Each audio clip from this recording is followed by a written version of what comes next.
Please welcome from BrainSmart, Claire Edwards. Thank you, Tim. Thank you, Tim. As yes, so don't worry if you can't see me at the back. It's absolutely fine. We're just giving out some handouts at the moment, so everybody will get a little handout. I'd like to invite you to reflect for a moment on the last time that you slept in your own bed. Now, I'm not being rude here. We're at a conference. You may have stayed at a hotel last night or stayed with friends. So the last time that you slept in your own bed, what was the very first thing that you did when you woke up in the morning? And the thing after that? And the thing after that? Would you agree that probably by now it's a finely honed military-style executed routine? Now imagine having to recreate that every day. You wake up, which leg shall I put in which trouser bit? Which foot shall I put in first? By the time you got to work, you'd be absolutely exhausted. So if we think about our morning routine and we think about all the other things that we do during the day, what percentage of that would you say is routine or habitual? Just shout out, what do you reckon? Oh, bingo, I could have paid you to say that. So research, 50%, and that's a conservative estimate. That's research from the University of California. Just ask our professor here. So if what we're doing on a daily basis is 50% habit, what then are our habits doing for us? Are they acting like wonderful, supportive superheroes propelling us to success and achievement? Or are they acting like little supervillains, stealthily sneaking up and hijacking our day? So my presentation is called Change Your Brain for Habits of Excellence, and this is where the good news is. That in the last 10 years with advances in brain imaging technology, we know that we can change our brain. How many of you have heard of the term of neuroplasticity? Fantastic, excellent. So we can change our brain, we can teach an old dog new tricks, which is great news. It does, though, require effort and desire. Now, come on, if it was easy to change habits, we wouldn't have a diet industry. The gyms would be packed to the rafters with people who've actually paid for their subscriptions. And we wouldn't need no smoking signs. But it is absolutely possible, and this is what we're going to explore in this session. I have 3 aims for you in the session this morning. The first one, and I'm actually not going to expand on this too much because most of the speakers before us have really helped us understand the why this is such an important and critical element to cover. The second thing is, well, okay, so we know we can rewire our brain. How on earth are we going to do it? So we're going to get under the bonnet of our brain and have a little look at what habit looks like there.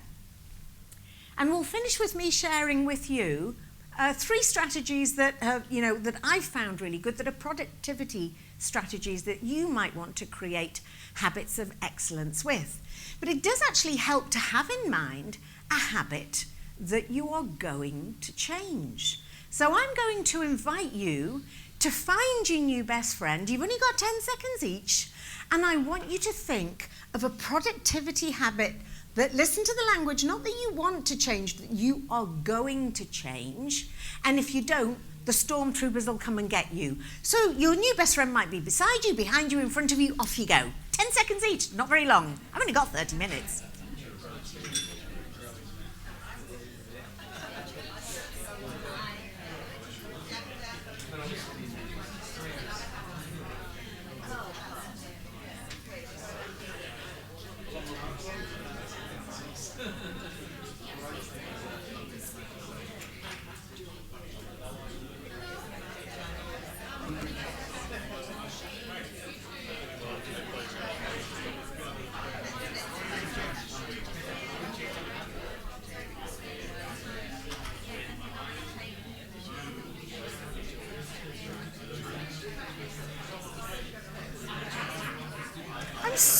sorry to cut you short. You're just getting into that.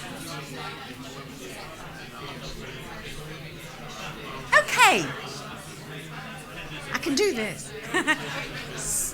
Thank you. Thank you, everybody. There's only me coming between you and lunch. Oi!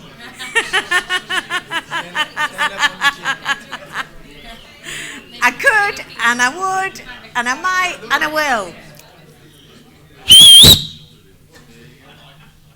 I'm so sorry. That must have been terrible. I'm so sorry. But it did work. Okay, so come on, it's fess up time. Come on, who's going to change a habit? Who's willing to share and be vulnerable? Yeah, I got one here. Go on. Exercise, first thing in the morning. Excellent. Have you already got a PhD in gunnership for exercise? I'm going to exercise, I'm going to do this, I'm going to do that. I'm not a gunner, I'm a doer. You're a doer, fantastic. Excellent. What else? So we've got a commitment to exercise. What about a productivity habit, a work-based habit? Hard to change a habit when that's the last name, but I will stop reading because I cannot sleep anymore. And it's so crucial. I could talk all day on the benefits of sleep. Thank you, Gunnar. So, think about what is it that I want to get from this session? What is it that I want to change, that I'm going to change? So let's have a little look at the big picture, at the why. It's already been covered as well. As professional service providers, put your hand up. Do you rely on information to do your work? Yeah? What Mahesh said this morning is that we are searching, we're not researching. We're consuming information, but we're not digesting. We have new words in the dictionary. How many of you heard of infobesity and infoxication? We are, as Adrian said, in complete information overwhelm. And our poor little Twitter bird ain't getting off the ground there. We're constantly being asked to do more with less. We're like this little white rabbit here. I'm late for a very important date. I've got to do this, I've got to do that. And you're going nuts trying to do that. The pace of change. How many of you find that it's just getting nuts? It's just getting quicker and quicker and quicker. And the nature of change is getting more complex. And all this is taking its toll. Okay? It's resulting in us being stressed. It's resulting in reduced quality type of work. And we are officially suffering from brain frazzle. And that's why we need habits. We absolutely need habits. They're the most wonderful efficiency machines for our brain. But the problem is, our brains can't differentiate between a good habit and a bad habit. Our brains are both superheroes and supervillains. So what we repeatedly do becomes habit, whether it's good or bad. The good news is, though, we can change ineffective habits into effective habits. And to do that, we need to lift the lid on our brain. So thank you, Rashid, for covering all the survival elements of the brain. That's brilliant, because what we're going to do, we're just going to look at the two elements of the brain that are actually involved in habit. Now, firstly, I'd like to introduce you to the basal ganglia, or as I like to call him, it's Basil the gang leader. Now, Basil the gang leader is housed in the emotional centre of our brain. He is the home of habit. He's got lots of different functions, but the main one is reward-based learning, and that will become clearer to you later on. Basil likes to be boss, but there's another boss that Basil is dealing with, and that is our prefrontal cortex. She really is the boss. And I like to think of the PSC as pause for control. Now, the great news is that the prefrontal cortex, which is the most evolved part of your brain just behind your head here, has a braking system. We have part of our brain responsible for impulse control and inhibition, otherwise known as willpower. The not such good news is that willpower is an easily exhaustible resource. So if we try and use willpower to change habits, we're not going to succeed. How many of you, with all the best will in the morning, I'm going, yes, yes, yes, yes, and you're tired in the evening, and you think, oh, give me that glass of wine, give me that biscuit, give me whatever it is, okay? So these two are constantly fighting with each other.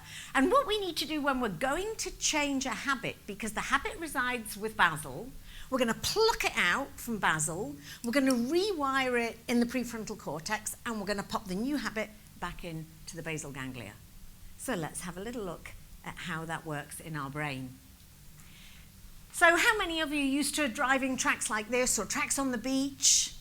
Yeah, you're familiar, you go in there, those really deep tracks. This is a well-embedded habit, okay? So what happens is when we do something for the very first time, it's exhausting for our brain. It's really hard. It's a bit like Evel Knievel jumping the Grand Canyon, if you're old enough to remember who Evel Knievel is. So it's really, really hard. But as we repeat the action, it becomes easier and easier and easier until it's automatic and it's habit. Okay, so this is what habit looks like. If we were super determined, though, could we create new tracks from that? Could we get out of those tracks and create new ones? We absolutely can. And that's why it takes effort to create a new habit. What happens to the old tracks? It's quite interesting. There's truth in the saying that old habits die hard. They never completely wither away. So I gave up smoking in 1987. Started at 3. And in 2005, we came to Australia, and we'd only been in our unit for 2 days. And I got a call to fly back to the UK to say goodbye to my dad. Wasn't expecting this. What do you think I did when I put the phone down? I went straight for a packet of cigarettes. They were disgusting because the power of the pull of habit. So my message there is don't get complacent. Yeah? Basil's always in there wanting to bring you back. Okay, so what we're going to do, we're going to look at the 3 distinct elements of habit and which ones to change to be able to change your habits. Oh, I forgot about that. I've just given you the answer. How long does it take to change a habit? On average, 66 days, that's amazing. I can't believe that you knew that. That's fantastic. Yeah. So anything from 18 to 254 days it takes. Depends on the complexity of the habit. So my message is, please don't give up. And you're not going to get a new body and become a property guru, not even with Stuart Zadell, in 21 days. Okay, so let's have a look at our habit loop. This comes from the work of the University of California and Duke University and Charles Duhigg. And Charles has given me permission to share this information with you. He's very, very generous. So when we think about the 3 R's of our habit loop, the first one is the reminder. It's like a little unconscious cue or trigger that says, hey, it's time to head for the biscuit tin. It's time to check your email yet again. And then we just engage in that behavior, in that habit. We're not even necessarily consciously aware of doing it. And then, this is the interesting bit, we get a reward for doing it. Now, we can't have a habit without a reward, because when we engage in a habitual behavior, we release a hormone. Does anybody know what this one is? Dopamine. It's a happy hormone. And this is what tells the brain to say, hey, I want to do that again. I want to do that again. I want to do that again. So I'm going to share with you 2 work-based examples. Now, I'm really sorry, neither of them apply to you because you're here today and you're committed. But it may well be that you have friends that have these problems and you can help them. Here's a scenario. You're working diligently away. You're focused and attentive.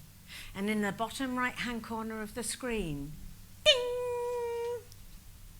Now I know, everybody in this room would just ignore that. But some of your friends might just go, ooh, I wonder what that is. That's a juicy little tagline. Let's see what that says. What's the reward? The reward is unique to you. It may just be satisfying your curiosity. It may be relief from boredom or complex work, but there has to be a reward. And just following on from what Rashid said, we suffer, like our little bowerbird here, from bright, shiny object syndrome.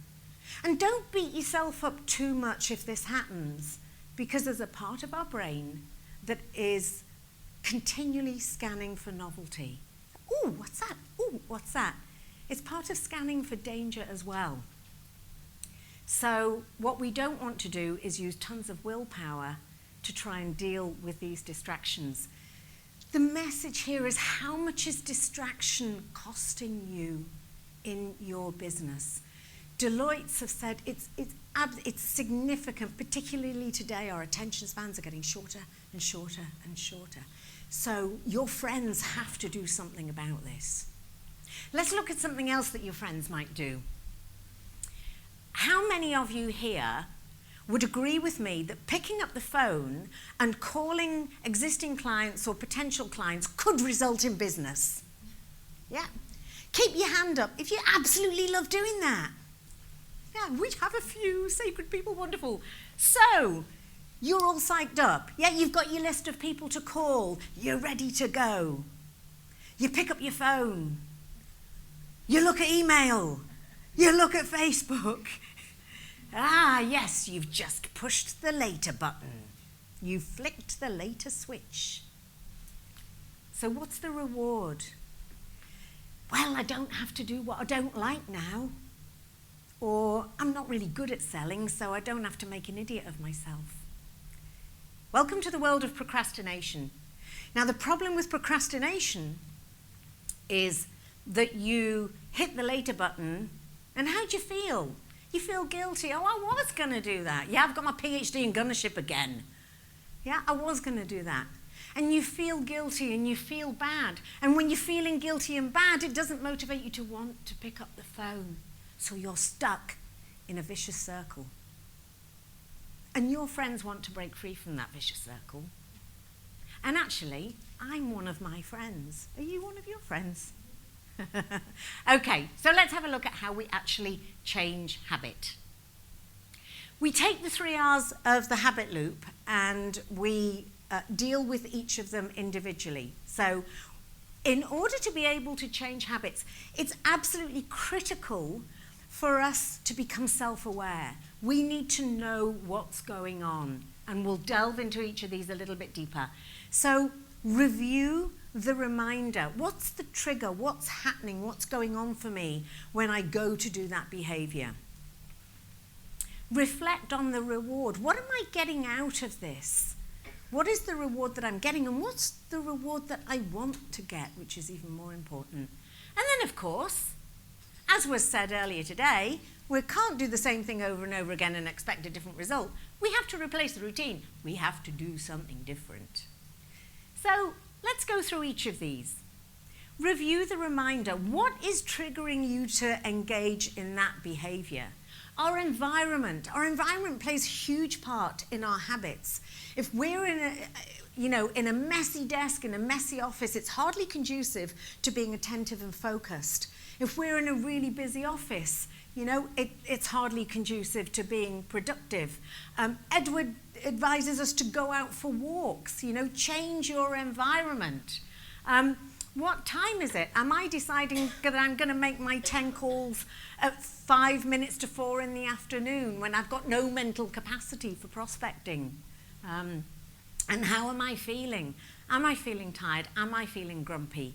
So become aware of what's going on for you when you start to engage in that habitual behavior. Reflect on the reward. Now, this is a quite a challenging one to do, but once you get to it, it's really, really good. So you're saying, okay, so what am I getting from this behavior? What am I getting from pushing the later button? Well, it's an immediate reward. I don't have to do what I don't like. The brain prefers immediate rewards to long-term rewards, which is why we need to say, what do I want? And following on from all the speakers this morning, you have to find out your why. Your why has to be big and deep and important, and that's what you're going to connect your reward to. So make it positive rather than negative. But sometimes actually I do use the negative. I'll say, right, I'm not going to go for a run at 5 o'clock until I've made my 10 calls. I'm not going to have a glass of wine at 9 o'clock 7 o'clock, 6 o'clock, 5 o'clock, no, 8 o'clock until I've done this. So sometimes I will use it, but just as a short-term push. You know, what's a long-term reward that I can replace here instead of an immediate reward? And we know that, you know, extrinsic rewards, they don't really work. It has to come from within. It has to be really, really important to you. You know, instead of flicking that later switch, when I'm picking up the phone, what do I want to visualize? Do I want to visualize, you know, my kids going to university and I'm funding that? Do I want to visualize, like me, 2 weeks on the Galapagos, something that really is important to you? And finally, to replace the routine, we do have to draw a line in the sand. So what can I do differently that still delivers a reward? Yeah. And a lot of this, for me, it's about control. So when I either remove notifications or I decide not to be distracted by a notification, it's like, yes, Claire, fantastic. You're in control. You schedule when you're going to look at your email and your notifications. Fantastic. The PFC's back in charge. Basil, bugger off. Am I allowed to say that? Never miss twice. This is from James Clear. It's a really good one. Look, we are gonna fail. It's gonna happen, but get back on the horse quickly. You can miss once, but please don't miss twice. And in order to carve those neural pathways, we really need to repeat the action as soon as possible. Get it embedded, and then it becomes habitual. And remember to celebrate every win, because without a reward, there's no habit. So, quick summary, quick recap. How long does it take to change a habit on average? 66 days. That's brilliant. You're amazing. 66 days. What's the name? What's the technical term for Basil, the gang leader? The basal ganglia. Yeah, you remember Basil more than you remember Basil, don't you? Okay, fantastic. And can we teach an old dog new tricks? Absolutely, we can. Okay, so what I want to share with you now is 3 strategies of productivity and excellence that have really, really helped me since I've been studying the neuroscience of change. Am I perfect? It's a work in progress. Okay, so the first one, I actually want you to experience rather than telling you about it. So on your handout, you've got a little, about a third of the way down, it says words and numbers. Yep. In a moment, I'm going to show you some words, and I'm going to show you some numbers. The numbers are 1 to 15, and I'd like you to write down those words and numbers, and I'm going to time you, okay? So we're all clear about what we're doing? As soon as you've finished your words and your numbers, please can you put your hand up? I've got a little present for you. So your words are switching is slow. Don't write it yet. Your numbers are 1 to 15. Switching is slow. 1 to 15. Off you go.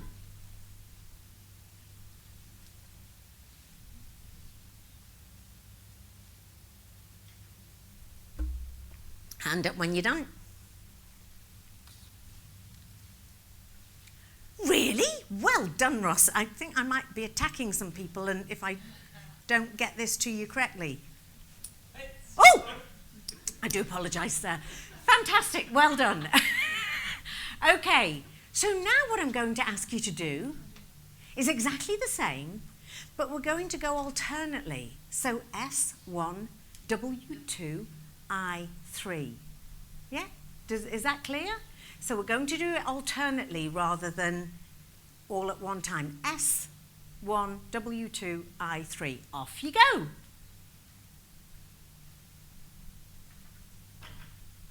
Remember to put your hand up when you're done.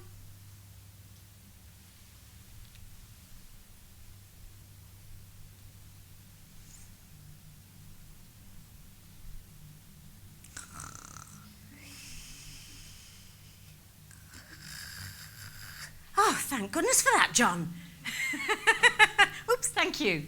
So, what's the message?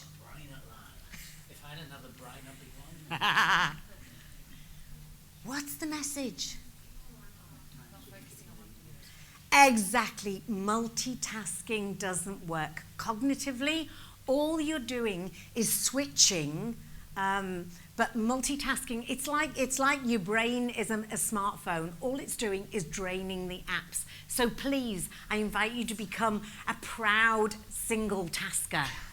Okay, my second strategy. How many of you are aware of circadian rhythms? You know that cycle of wakefulness and sleep that we have? Yeah, hand up if you know about circadian rhythms or you're familiar with them. Can you keep your hand up if you've heard of ultradian rhythms? Yeah, a couple of people. So that's probably par for the course. So what this is that during the day, we have a natural cycle of peaking and troughing in our energy. It's called ultradian rhythms. Now, we might not end up doing what this little chappie's doing here, but doesn't it stand to reason that when our brain and our body and our energy is at their best, that we actually do our most complex work? And then when we're troughing, that's when we take a break or do something that's not so demanding. So work with your personal energy is my second strategy. And my final strategy is one that I really enjoy, that I've made work for me.